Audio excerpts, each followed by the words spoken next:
Orthopaedic doctor seal বানায় নিছে ওনারা, চেয়ারে বসে নামাজ পড়বেন। ওই প্রেসক্রিপশনের মধ্যে কি দিয়া দিছে? সিল দিয়া দেয়, চেয়ারে বসে নামাজ পড়বেন। পৃথিবী বিখ্যাত ডাক্তার হোক, পৃথিবীর সবচেয়ে বড় ডাক্তার হোক, উনি সারা বিশ্বের 1 নম্বর ডাক্তারও এই অধিকার নাই চেয়ারে বসে নামাজ পড়বেন। এটা উনি সিদ্ধান্ত দেওয়ার 1 জাররা অধিকার নেই। উনি কে? এটা আপনি এ ব্যাপারে অধিকার দিল কি? কিসের অথরিটি আপনার? কষ্ট সত্ত্বেও পূর্ণাঙ্গভাবে অজু করা প্রথম আমল। এটা যত কষ্টই হোক অজু পূর্ণ করা। ইসবাগ অর্থ হলো পরিপূর্ণ করা। একটু হাত লাগে ও ঠান্ডা ঠান্ডা ঠান্ডা করে হাত সরাই দিল, পাও কোনো রকম ট্যাপের নিচে পাওটা রাইখেই সরাই দিল, লাফ দিয়ে উঠলো, এমন না হওয়া। বরঞ্চ যত কষ্টই হোক পূর্ণাঙ্গ অজু করা। বিশেষ করে শীতকালে এটা লক্ষণীয় যে অজু যেন পূর্ণাঙ্গ হয়, গোসল যেন পূর্ণাঙ্গ হয়। 2 নাম্বার হলো কাসরাতুল খুতা ইলাল মাসাজিদ, বেশি বেশি কদমে মসজিদের দিকে যাওয়া। তার মানে যত দূরেই হোক মসজিদে এসে নামাজ পড়া, জামাত পড়া। কারণ যিনি যত দূরে, তো মসজিদে আসতে তার কদম বেশি ব্যবহার হবে। এই জন্য হাদিসে আছে যে সাহাবায়ে কেরাম কাছেরও যারা, তারাও যখন মসজিদে আসতেন তো ছোট ছোট কদমে আসতেন, ইচ্ছা করে, যাতে করে বেশি কদম হয়। এখানে আসেন সব, এনে জায়গা আছে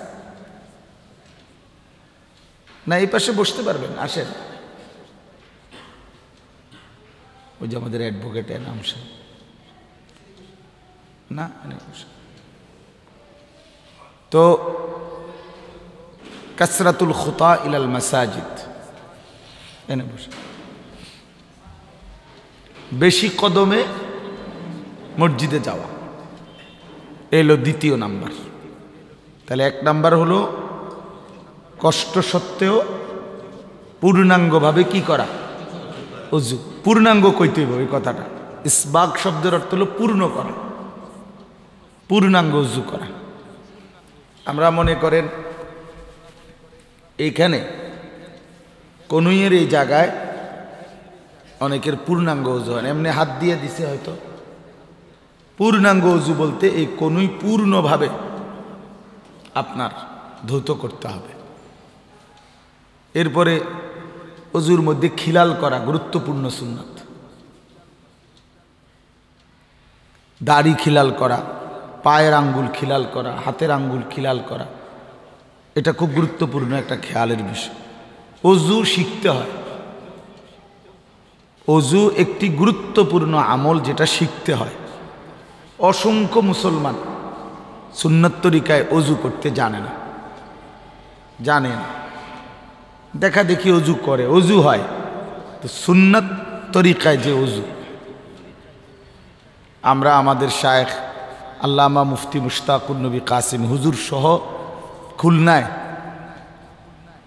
আজ থেকে প্রায় 7-8 বছর আগে শুধু অজু শিখবার জন্য এক আল্লাহওয়ালা আমাদের খুলনার হজরত আরিফ বিল্লাহ হজরত মাওলানা মুফতি নুরুল আমিন সাহেব সুন্নত তরিকায় অজু এবং গোসল শিখবার জন্য নামাজ প্রায় 30 থেকে 35 জন আলেম 3 দিনের জন্য হজরতের খানকায় গিয়েছিলাম। 3 দিন থাকছি শুধু ওই অজু নামাজ শিখার জন্য, আর কোনো উদ্দেশ্য। সুন্নত তরিকা উজু কেমনে করে, নামাজ কিভাবে পড়ে, কোনো আমল আল্লাহ তাআলার কাছে কবুল হওয়ার জন্য এটা বহুত জরুরি বিষয়।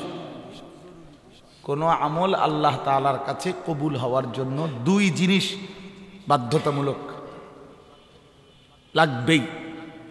1 নাম্বার হলো কোরআন সুন্নাহর আলোকে সহি হওয়া, বিশুদ্ধ হওয়া। আপনার সূরা কেরাত অশুদ্ধ, আপনি যত মাতবরি করেন আপনার নামাজ হবে না। মানুষে কইলে কি হইছে, মানুষেরা না কয় আপনার নামাজ। মানুষের কাছে তো কোনো বিচার আচারও নাই, মানুষের কাছে কোনো নেকিও নাই। নেকি তো মানুষে দেয় না, নেকি তো দেয় আল্লাহ। তো ওনার কাছে তো গ্রহণযোগ্য হইতে হবে।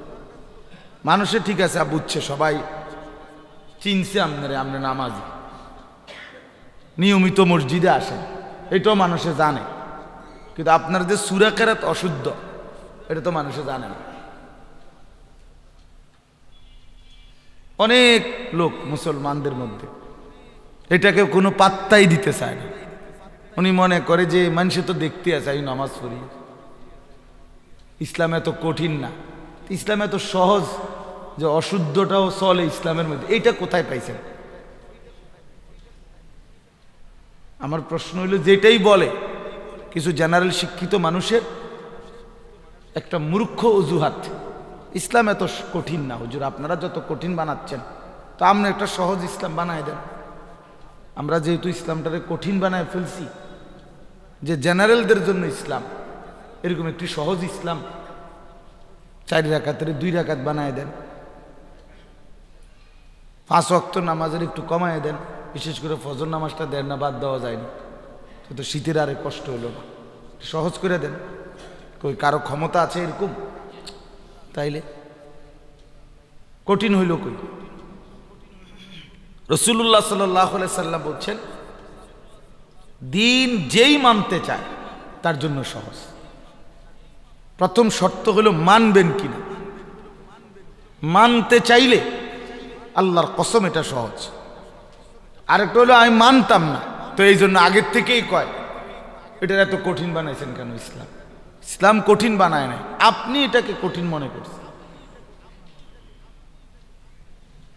এই জন্য এটা জরুরি।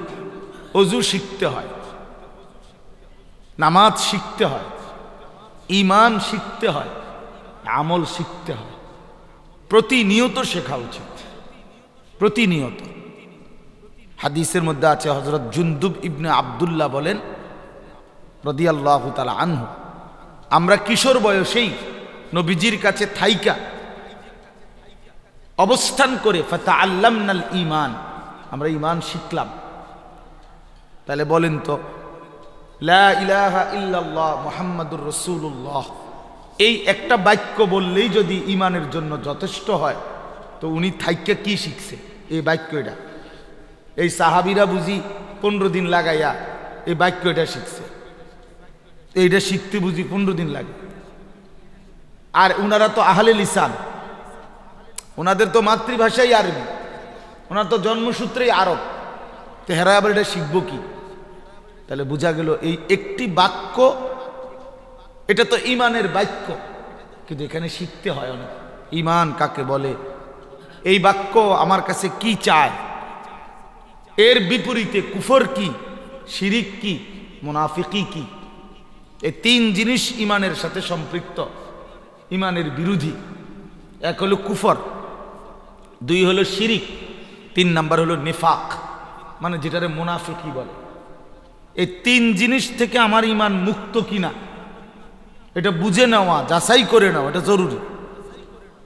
নাহলে হাসরের ময়দানে দেখবেন আপনি কিচ্ছু নাই। আন তাহবাতা আমালুকুম ওয়া আনতুম লা তাশউরুন, কোরআন শরীফে আছে সূরা হুজরাতে। আল্লাহ বলে, বান্দা বেখেয়াল হইও না, খামখেয়ালি করো না। কেন? হতে পারে তোমার হায়াতে থাকতেই তোমার পুরা আমল সব কিছু নষ্ট হয়ে আছে, বরবাদ হয়ে গেছে, ওয়া আনতুম লা তাশউরুন, অথচ তোমরা জানোই না, অথচ তোমরা জানোই না। আপনি না মনে করছেন এটা ফ্রিজে আছে, তো কিন্তু ফাঁকি দিয়ে যে কারেন্ট আসছিল না 6 ঘন্টা, ফ্রিজে নষ্ট হয়ে গেছে ফ্রিজে, আপনার তো খবর নেই। তাইলে এটা আমি এই জন্য একটু বেশি বলি, শক্তই বলি এ কথাটা। যেই কোন, আপনি ভদ্রলোক, নিঃসন্দেহে ভালো মানুষ, আপনি নামাজি মানুষ, আমিও বলি, কিন্তু অশুদ্ধ কিনা সেটা যাচাই করা উচিত। আপনি আপনার বুঝ মতো নামাজি হইলে হবে না। রুকু সেজদা দোয়া, কালাম, তসবিহ। বুড়া বয়স হলে বুড়া বয়স, 90 বছর না, আপনার বয়স যদি 900 বছরও হয়, আপনি এটা ঠিক করতে হবে। কেমনি ঠিক করবেন? যেমনি ঠিক করে এমনি করবেন। একটা দরখাস্ত ভুল হইলে 10 বার লেখে না মানুষ, কই অফিসারের কাছে নিলে এটা বদলায় দেয়, এই বেটা এটা হয়েছে না, এমন হয়েছে না। ছোটবেলায় আমরা মনে আছে স্কুলে পড়াকালীন সবচেয়ে বিরক্তিকর কাজ ছিল দরখাস্ত ঠিকমতো লেখা। স্যারের শুধু বরাবরের সাথে প্রধান শিক্ষক, এগো হয়েছে না, এটা একটু একটু একটু চাপাও, আবার লেখো, আবার লেখো, এই বিষয় এটা হয়েছে না। এইভাবে একটা একটা বারবার বারবার বারবার লেখাইছে। তাহলে যেই কোনো ক্ষেত্রে পৃথিবীতে যার কর্মটা পৃথিবীর কোনো বিষয়ে সুন্দর, তো সেটা আকর্ষণীয়। তাহলে ইবাদতের ক্ষেত্রে, আমলের ক্ষেত্রে বিশুদ্ধ হওয়া, শুদ্ধ হওয়া। অনেক মুসলমান এই যে চেয়ারে বসে নামাজ পড়ে, মনে করেন কথার কথা, আপনি খেয়াল করেন অনেকখানে, আমি ওনাদের বিষয় বলতেছি না, মানে অনেক জায়গা আমি দেখছি রুকু দিবে, চেয়ারে বসে নামাজ পড়ে উনি, রুকু দেয় এই 2 হাতের এর দূর আগায়, সেজদা দেয় এর দূর আগায়, এটা এই রুকু সেজদা। এটা এটা আপনার খামখেয়ালি, এটা আপনি রুকু বুঝি, এই 2 হাতের একটু আগায় দিলে এটা রুকু, আর একটু বাড়াই দিলে এটা সেজদা হয়ে গেল। কারে জিগাইলেন এটা? আমি নিজে জিজ্ঞাসা করছি, চাচা এটা কারে জিগাইছেন? দেখছি আরো অনেকে করে, এই নি দলিল। এটা নিয়ে কথা হইল যে আরো অনেকে করে, এই জন্য আমি এটা করছি, এটা বুঝি একটা কথা হইল? এটা একটা অযৌক্তিক কথা। ইসলামে এত খামখেয়ালি, আখেরাতে তো খামখেয়ালি। কোন ডাক্তার ফায়সালা দিল, অর্থোপেডিক ডাক্তার, সিল বানায় নিছে ওনারা, চেয়ারে বসে নামাজ পড়বেন। ওই প্রেসক্রিপশনের মধ্যে কি দিয়া দিছে? সিল দিয়া দেয়, চেয়ারে বসে নামাজ পড়বেন। এটা ওনার ক্ষমতা না, কশ্চিনকালও এটা জায়েজ হবে না, কোনোদিনও না। ডাক্তার সাহেব পৃথিবী বিখ্যাত ডাক্তার হোক, পৃথিবীর সবচেয়ে বড় ডাক্তার হোক, উনি সারা বিশ্বের 1 নম্বর ডাক্তারও এই অধিকার নাই চেয়ারে বসে নামাজ পড়বেন, এটা উনি সিদ্ধান্ত দেওয়ার 1 জাররা অধিকার নেই।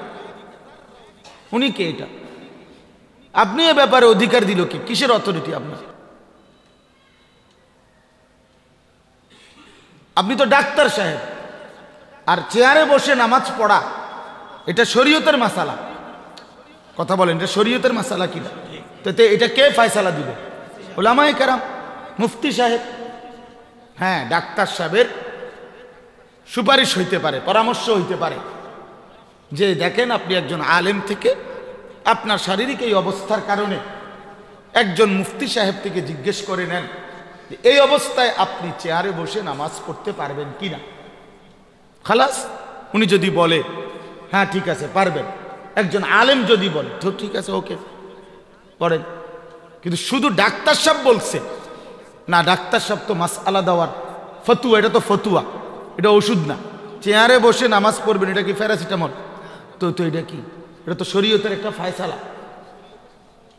শরীয়তের এই গুরুত্বপূর্ণ ফয়সালার জন্য মুফতি সাহেবের ফতুয়া লাগবে, আলেমের ফতুয়া লাগবে। আলেমও জানতেন, হুজুর লইতো না, মুফতি সাহেব হইতে হইবে। না না, মুফতি সাহেব হইতে হবে, নিয়ম মাফিক কি হইতে হবে? মুফতি সাহেব হইতে হবে। এই জন্য বলার অর্থ হলো এটা কঠিন না, মানলে সহজ। আমি বলতে চাইছি যে ইবাদতের জন্য বিশুদ্ধ হওয়া এটা জরুরি, এটা জরুরি। বছরের পর বছর অজু করলেন কিন্তু সুন্নাত মোতাবেক হইল না। অজুর মধ্যে এই যে হাতে পানি দেওয়া, আমরা স্বাভাবিকভাবে এদিক থেকে পানি এদিকে ফেলাই, গড়াই, দেখবেন এমনি অজু করি না আমরা, মানে এদিক থেকে পানি কোন দিক দিয়ে যায়? এদিক দিয়ে যায়। সুন্নাত হইল এদিক থেকে পানি এদিক দিয়ে পড়ে, এটাই সুন্নাত। পানি নিবে হাতের কোষে নিয়ে এইভাবে টান দিচ্ছে, মানে এইভাবে আলগি দিলেই এদিক থেকে পানি এদিক দিয়ে বাইয়া পড়বে। এরপরে এটাকে ভালো করে ঘষায়া যৌতুক। তো সুন্নাত হলো এদিকে পানি পড়া, আপনি তো পানি হালাই দিয়েছেন এদিকে। হ্যাঁ বলে অজু হবে না, অজু হবে। এভাবে করলে অজু কি হবে, মানে অজুর যে হুকুমটা সেটা আদায় হইল, সুন্নাত যেটা ওইটা আদায় হইল না, ওইটা আদায় হইল। এমনি এক রকমে হাতালগি দিয়ে নিয়ত বাইন্দা ফেললে হইল, ঠিক আছে, কিন্তু সুন্নাত আদায় হয়েছে। সুন্নাত আদায়ের জন্য দুই হাতের তালু কেবলামুখী হইতে হবে, পূর্ণ কেবলামুখী। তাইলে আপনি এভাবে যে বাঁধলেন, তো এখানে তো ডান হাতের তালু ডান গাল, বাম হাতের তালু বাম গালের দিকে না কেবলা, তো এটা তো কেবলা না। কেবলা কি গাল? কেবলা তো হলো কাবা। এই জন্য পুরা দেহের অঙ্গ প্রত্যঙ্গকে কেবলামুখী করে। অনেকে দেখবেন নামাজে দাঁড়াইয়া দুইটা পাও এই এমনি দিয়া রাখে, দুই ঠ্যাং দুই দিকে, তো এই দুই দিকে কেবলা। কেবলা কি উত্তর দক্ষিণে? কেবলা তো পশ্চিম দিকে। তো আপনার দুই পায়ের আঙ্গুলগুলো বরাবর কেবলামুখী করতে হবে। তাহলে এটা কি আপনার কাছে মনে হয় যে এই সমস্ত খুঁটিনাটি বিষয় খুঁজলে হবে? হ্যাঁ খুঁজতে হবে, খুঁটিনাটি খুঁজতে হবে না মানে? ইসলাম সহজ, তবে রাসূলুল্লাহ সাল্লাল্লাহু আলাইহি সাল্লাম বলছেন যে আমল করে তার জন্য, লিমান আমিলা বিহা আদ-দীনু ইউসরুন, দিন সহজ, কিন্তু তার জন্য যে আমল করে তার জন্য। মেনে নিলে সহজ। যদি কেউ সিদ্ধান্ত নেয় আমি বিশুদ্ধ নামাজ পড়ব, আমি সুন্নত তরিকায় ওযু করব, তাহলে সহজ। আপনি এমনি পারছেন তো এমনি পারতেন না কা? আপনি দুই পাও এদিকে দিতে পারছেন, সোজা করতে পারবেন না কেন? আপনি প্র্যাকটিস করেন।